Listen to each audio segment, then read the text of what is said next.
Untuk modal, kalau untuk budidaya lumayan sih. Yang penting kita punya basic dulu, kesukaan, kecintaan dulu. Senang ya, ini senang gitu dulu. Setelah kita senang, nanti barulah pinginnya seperti apa. Assalamualaikum warahmatullahi wabarakatuh. Selamat pagi dan semangat pagi sahabat ISK dimanapun kita berada. Masih bersama saya Kang Fikri di podcast ISK. Tentu banyak hal ada di sini. Pagi ini kita sudah bersama Mas Dwi Mulyanta ya. Jadi beliau adalah pegiat budidaya ikan koi. Nah, mungkin ikan koi ini termasuk salah satu ikan yang paling banyak dibudidayakan. Ya. Dan ikan koi ini juga termasuk salah satu ikan yang mungkin dengan harga jual yang cukup stabil tentu ya, beda dengan ikan-ikan yang lainnya. Jadi mungkin banyak orang yang memilih untuk membudidayakan ikan koi karena animo pembeli terhadap jenis ikan ini masih besar, bahkan harganya pun mungkin bisa mencapai jutaan bahkan ratusan juta tentunya. Ya. Oleh karenanya mungkin Mas Dwi Mulyanta ini nanti bisa bercerita banyak bagaimana hal-hal yang berhubungan dengan ikan koi ya. Barangkali sahabat ISK dimanapun berada nanti bisa mungkin yang berminat menjadi pegiat budidaya ikan koi nanti bisa menjadi referensi. Mas Dwi, sejak kapan usaha ini dimulai? Kurang lebih sudah 5 tahunan lah. 5 tahunan terakhir ya. Mengapa Mas Dwi memilih budidaya jenis ikan yang ini? Mungkin bisa diceritakan awal mula memulai ya. Awal mulanya kita usaha sebenarnya kita basicnya bukan di koi. Di koi. Sebenarnya kita di hijab sama properti lah. Nah sekarang sudah beralih fokus ke dunia koi. 5 tahun kemarin kan sempat hijab kan sempat turun, jadi kan kita coba. Jadi beralih dari hijab ke koi ya. Kok jauh banget kayaknya. Awal mulanya ke Blitar, cari referensi, mati. Beli lagi, mati lagi. Jadi spekulasinya juga tinggi. Sama ya. Artinya ya paling tidak kematian ikan koi ini bisa saja terjadi karena beberapa hal tentu ya. Banyak mungkin bisa diceritakan Mas Dwi. Untuk ikan koi sendiri banyak kematian biasanya dari penanganan pertama, karantina. Paling penting itu kan koi karantina dulu. Jadi ketika sudah kita beli harus dikarantina dulu. Wajib karantina ya. Ubur rampe karantinanya ini apa untuk bisa menghilangkan jamurnya atau apa? Ini dengan apa? Itu banyak obat sih sebenarnya. Obat kita bisa pakai kayak Palukaskop. Banyak sih di pasaran obat-obat. Yang penting karantina itu minimal kan 3 hari atau 1 minggu. Itu kalau sudah baru bisa naik ke kolam. Kalau belum, jangan sesekali masuk ke kolam. Kalau kolam sendiri yang artinya mungkin kolam yang dimaksud ini kolam kosong atau sudah ada penghuninya? Yang sudah ada penghuninya. Jadi supaya mereka tidak terkontaminasi dari air yang sana ke sini harus dikarantina dulu. Nah, karantina dulu ini maksudnya taruh di kolam tertentu dulu. Jadi bisa dibak biasanya kan. Dibak, kemudian ada obat-obatan tertentu, baru setelah 3 hari masuk ke kolam yang utama ya. Termasuk banyak hal ini, kematian ikan koi ini penyebabnya kalau boleh dirinci apa saja? Yang satu, yang paling utama ya di karantina itu tadi. Kedua masih rentan di karantina. Kedua populasi ikan terlalu banyak. Dibanding kolamnya. Ya. Terus untuk filtrasi ini biasanya kurang bagus. Jadi kalau misalnya ada sahabat ISK yang kepingin misalnya tidak budidaya lah, misalnya memelihara untuk keluarga sendiri ini, untuk proses ventilasinya juga harus terus menerus ya. Ya, wajib sirkulasi oksigen harus terpenuhi, untuk filternya harus bagus. Jadi untuk pengelolaan air intinya satu itu. Kalau air sendiri itu perlu dikuras, perlu ya. Berapa hari sekali, Mas? Tergantung kapasitas air filter airnya. Dan itu kan ada hitungannya sendiri. Oh iya. Nah kalau problemnya kalau di rumah tangga ini kan kadang listrik mati. Nah, ini solusinya kalau misalnya di tingkat pemeliharaan sendiri ya.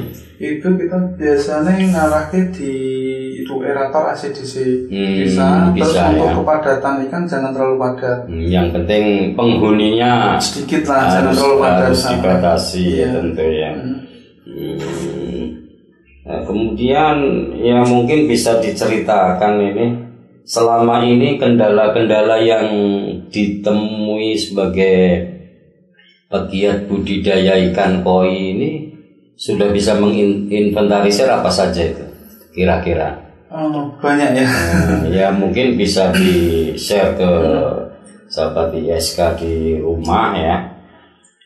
Apa saja kira-kira yang mungkin menjadi kendala ini? Itu dulu kita kendalanya di pengiriman keluar daerah, luar Jawa. Cuman sekarang sudah dari komunitas kan juga ada sekarang, sudah ada udah ada yang cari link dan akhirnya kita bisa keluar, sudah gampang sekarang. Kirim ke luar Jawa. Contoh terakhir kemarin saya kirim balik Papan tuh, lewatin Blitar, Surabaya, baru terbang ke Balikpapan. Seperti itu. Aman ya sampai sana.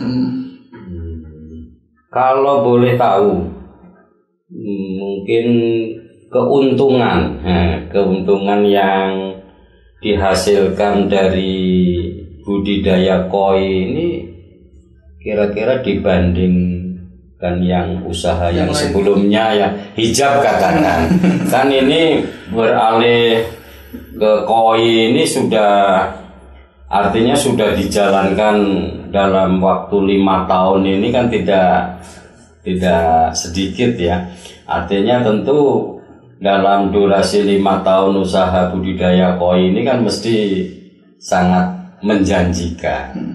Kira-kira kalau boleh tahu sebesar apa itu? Artinya kalau misalnya modalnya sekian dan lain-lain kan begitu. Itu untuk modal, kalau untuk budidaya lumayan sih. Yang penting kita punya basic dulu, kesukaan, kecintaan dulu. Senang ini senang itu dulu.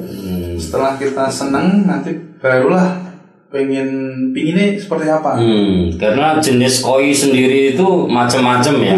Artinya ada yang mungkin relatif murah, ada yang sedang, ada yang mahal tentu. Dari harga mulai kelas SD yang 3.000, 5.000 sampai ratusan juta ada. Dan Mas Dwi sekarang yang paling mahal itu sekitar harga berapa yang sekarang dibudidayakan itu? Ini saya yang sekarang ikan impor saya beli dari Samurai. Itu yang paling mahal kita di harga 75 juta. 75 juta. Indukan itu? Indukan ya. Per ekor 75 juta, ya ada yang 50, yang murah tuh juga ada 3 juta, 4 juta juga ada. Sebesar apa kalau 75 juta itu? Ya sekitar ukur 55 66 ya. Ya.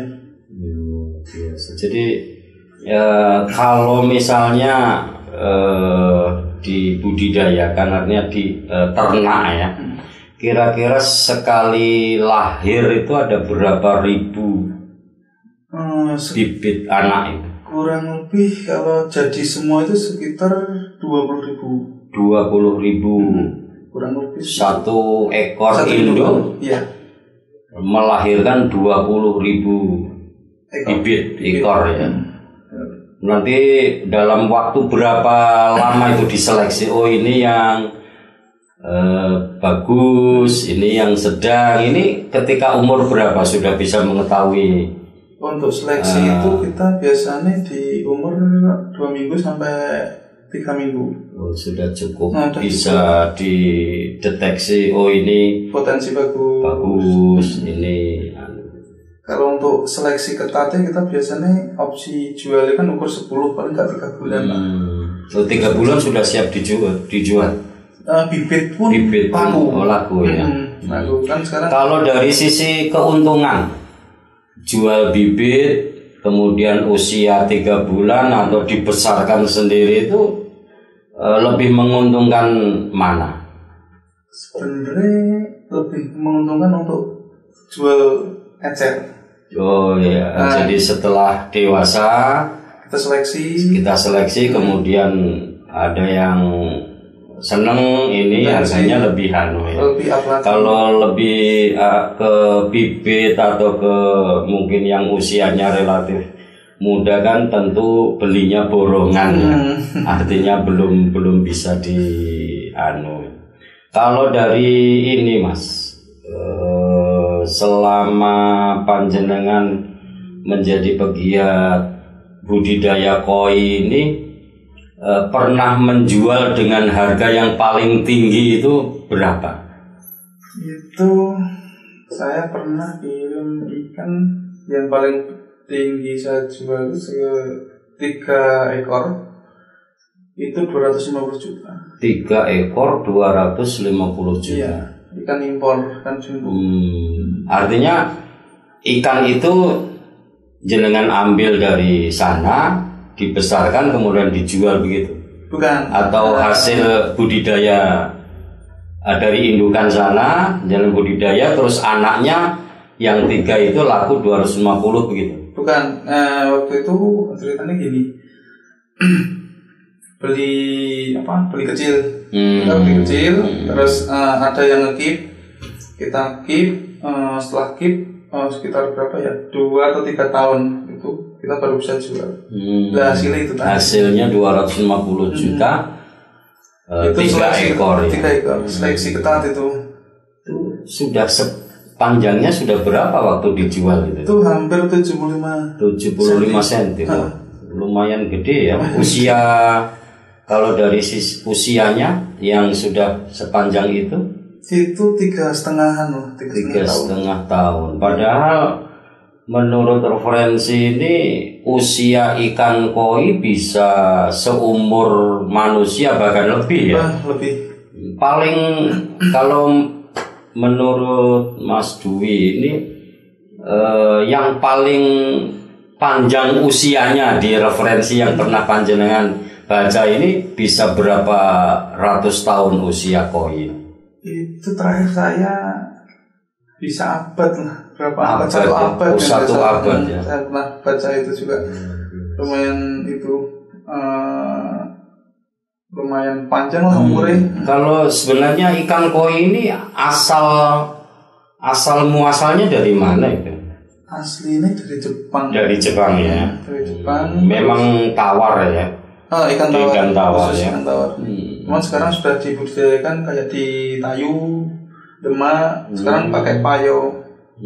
Campuran itu malah cepat besar lagi. Oh, kalau di payut malah lebih cepat besar. Pertumbuhan lebih ekstrim kalau di payo itu. Cuman untuk proses karantinanya harus ketat.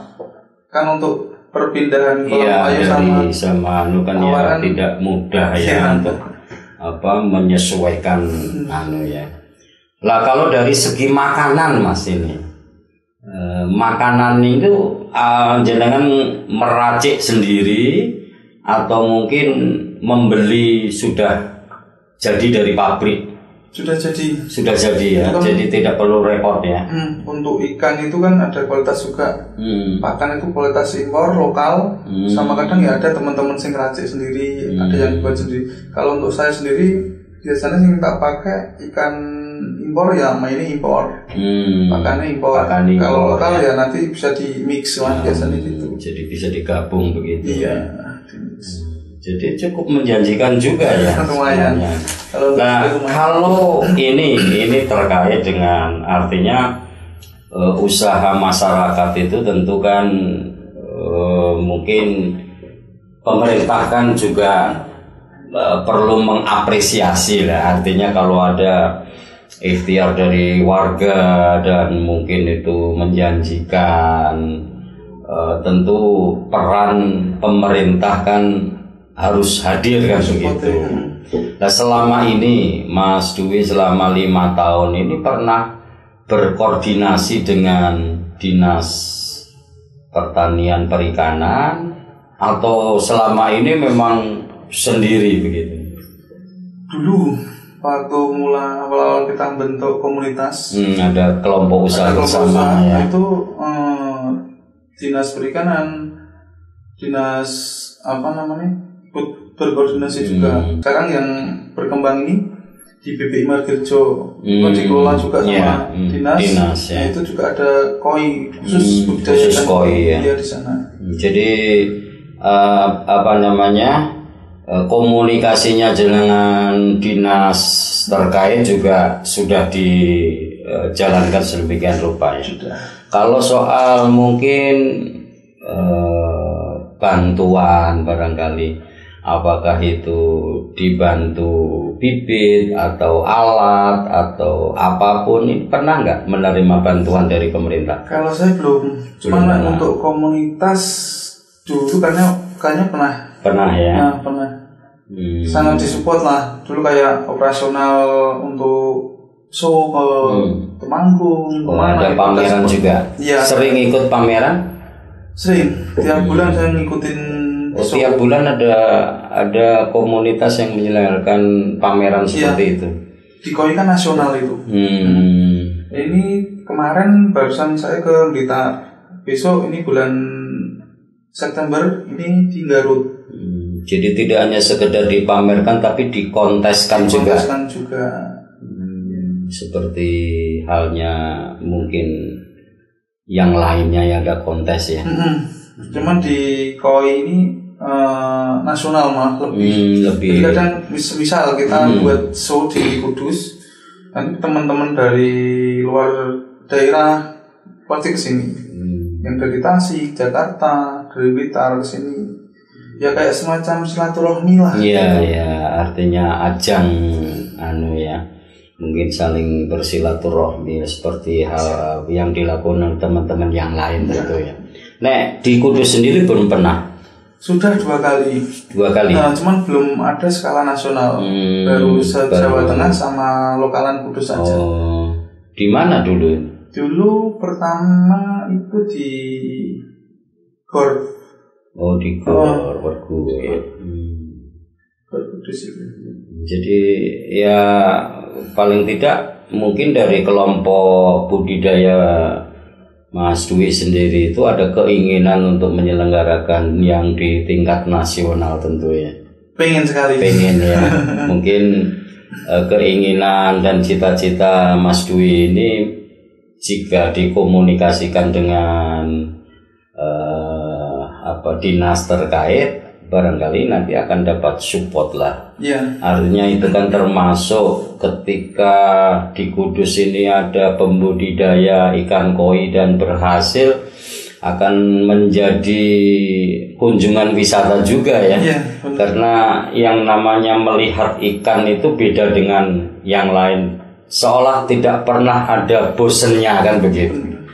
Jadi beda dengan burung, ketika mungkin masa bodol dia tidak mau bunyi, agak bosan. Tapi kalau ikan kan apa namanya, ya tidak akan pernah bosen lah kan begitu. Apalagi teman-teman kita yang jenuh di kantor, di rutinitas pekerjaan, biasanya itu kan pulang pengen lihat ikan. Hiburannya di situlah. Nah, kalau misalnya ini jenengan alamatnya kan di perumahan Salam Gria Harapan 4 ya. Gria Harapan 4 itu kalau jembatan Darsalam itu masuk ya. Barangkali mungkin ada sahabat ISK yang kepingin mungkin dolan atau sekedar melihat, atau mungkin justru malah kepingin mengikuti jejak Mas Dwi ini, setiap saat siap ya. Artinya mungkin ada sahabat ISK kok kelihatannya menjanjikan atau seneng, mungkin Mas Dwi bersedia misalnya mungkin belajar dari Mas Dwi, membuka pintu ya. Bisa sangat ya. bersedia. Kita buka 24 jam. 24 jam sahabat ISK. 24 jam terus untuk ya welcome lah. Cuman kadang kita emang kayak di gerbang itu kan tertutup. Cuman kalau nggak diketok nggak itulah. Ada satpamnya ya. Satpamnya. Jadi tidak perlu khawatir kapanpun, dalam waktu yang bagaimanapun, insya Allah Mas Dwi siap untuk mungkin sekedar sharing terkait dengan budidaya ikan koi ini. Kalau di Kudus sendiri sudah ada berapa kelompok atau berapa orang yang membudidayakan ikan koi ini? Dulu awal-awal merintis tuh kita cuma ada beberapa lah, 7 atau 8 orang. Kalau untuk sekarang itu hampir dari pojok Kudus sampai pojok Kudusnya lagi semua sudah ada. Jadi hampir setiap wilayah ini sudah ada pembudidaya ikan koi. Kalau untuk budidaya yang terkenal di sini kayak Majmilul Udin yang mengelola BPI, Alif Rahmat, terus ada Muhammad Koi, terus Ade Mulia Koi, banyak sih itu budidaya semua itu. Itu yang merintis dari awal Kudus sampai sekarang ini mereka orang. Dan tidak khawatir ada persaingan usaha begitu, tidak ada. Kalau di budidaya koi. Di koi itu yang dicari kualitas. Ya. Makanya mungkin semakin pembudidaya ini bisa menampilkan ikan yang berkualitas, maka dia adalah yang paling berkesempatan untuk merebut pasar kan begitu. Benar itu. Iya. Kalau selain koi yang Mas Dwi budidayakan, ada jenis ikan yang lain? Dulu kita mungkin cupang atau apa? Cupang ini kan baru rame. Pernah, ya. Cuman ini baru mau fokus lagi untuk cupang sama koki kita. Sama koki. Cuman belum sefokus di dunia koi. Iya. Mungkin kalau boleh sahabat ISK ngerti ya supaya mereka misalnya yang berminat nanti berpikir di modal awal ya. Kalau Mas Dwi sendiri pada saat banting setir dari hijab ke koi ini, modal awalnya kalau boleh kita tahu supaya nanti bisa menjadi referensi teman-teman ISK ya. Beliau dengan dana sekian bisa jalan. Berarti nek aku duit semene mesti insya Allah bisa mengikuti, minimal kan begitu. Kira-kira berapa rupiah pada saat awal? Mungkin sebelum berkembang ambil indukan yang impor dan lain-lain, untuk mulai kolam sampai dengan peralatan, kemudian ada bibit. Ini untuk awal harus kira-kira butuh dana berapa ya? Kalau untuk dana sih relatif ya, relatif. Artinya untuk pemula lah, untuk bikin kolam, peralatan, filter tadi dan lain-lain ini kira-kira berapa rupiah cukup? Itu paling di kisaran harga ya 1,5 sudah bisa. 1,5 bisa memeliharakan koi. Iya. Waduh. Kalau dulu saya modal nekat. Bonek ya. Modal nekat. Dulu saya pindah di Salam buat kolam kecil itu beli harga 5.000, harga 10.000. Pokoknya ini kurang puas ya. Buat lagi agak besar. Buat lagi agak besar. Sampai yang terakhir ini yang tak buat benar-benar standar, dan akhirnya saya memutuskan untuk fokus di koi. Seperti itu. Jadi ya proses lah. Memang modal dasarnya itu sebenarnya bukan dana ya, artinya bukan biaya. Modal awalnya adalah senang dulu. Makanya tadi diceritakan beli yang 5.000-an, kok HP, punya duit lagi beli yang lagi dan lain-lain. Jadi sangat tergantung. Jadi memang usaha ini kan harus dimulai dari yang kecil dulu, baru nanti bisa berkembang kan gitu. Sejalan dengan mungkin pengalaman dan komunikasi bersama rekan-rekan yang lain itu pasti akan memotivasi kan begitu. Tapi rasanya memang melihat ikan ini tidak ada jenuhnya. Jadi semakin atau bahkan malah kalau di komunitas burung itu kadang-kadang kan ada begini ya. Misalnya di Jakarta, beliaunya di Jakarta, dikabari mungkin istrinya sakit atau mungkin ibunya yang sakit, mereka tetap semoyo nanti 2 hari saya akan pulang kan. Tapi ketika burungnya dikabarkan mati, mungkin hari itu terbang. Di ikan juga hampir sama ya. Malah lebih ekstrim lagi.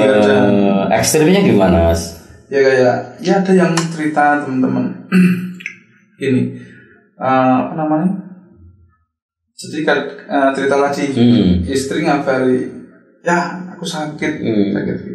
Ya nanti jam segini pulang. Kalau ikan yang sakit tuh langsung ya. Jadi misalnya baru makan pun ketika ada kabar bahwa ikannya sakit, langsung makannya juga ditinggalkan begitu. Ini artinya hubungan psikologisnya lebih kental lagi sama ikan ya.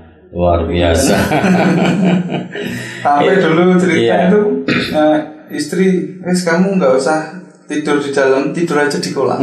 Ada juga yang dibegitukan sama istri karena saking perhatiannya dengan ikannya. Kadang sampai terbagi perhatian istri sama ikan tuh kayak lebih cenderung ke ikan. Sekarang ikan makanan ikan katakanlah 300 buat beli makanan ikan.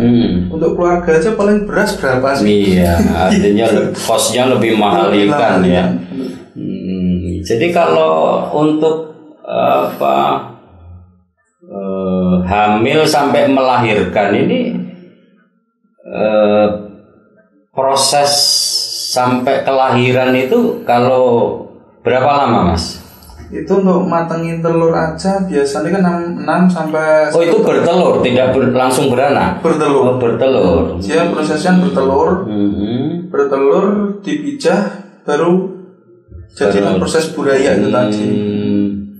Setelah jadi buraya proses 3 minggu culing, 3 bulan baru bisa milih apa yang pengen ditentukan kan gitu. Itu ya sangat tergantung kondisi psikologis pembudidaya juga ya. Artinya kalau kita yang membudidaya pas kebetulan baru bingung, baru stres misalnya, kemudian ikannya bertelur, ini tentu sangat mempengaruhi ya. Sangat mempengaruhi. Jadi mereka harus benar-benar dirawat dan dijaga itu dengan penuh perasaan juga. Benar.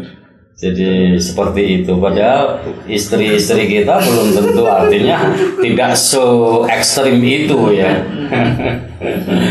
Oke, Mas Dwi Mulyanta ya, pegiat budidaya ikan koi di Darussalam sana. Yang mudah-mudahan ngobrol kita yang sederhana ini bisa bermanfaat untuk kawan-kawan sahabat ISK dimanapun Anda berada. Siapa tahu nanti setelah podcast ini ada banyak yang ingin tahu seperti apa budidaya ikan koi ini, menjanjikan rupiahnya ini sebesar apa kan begitu. Oleh karenanya terima kasih sudah hadir di podcast Kang Fikri di isknews.com. Assalamualaikum warahmatullahi wabarakatuh.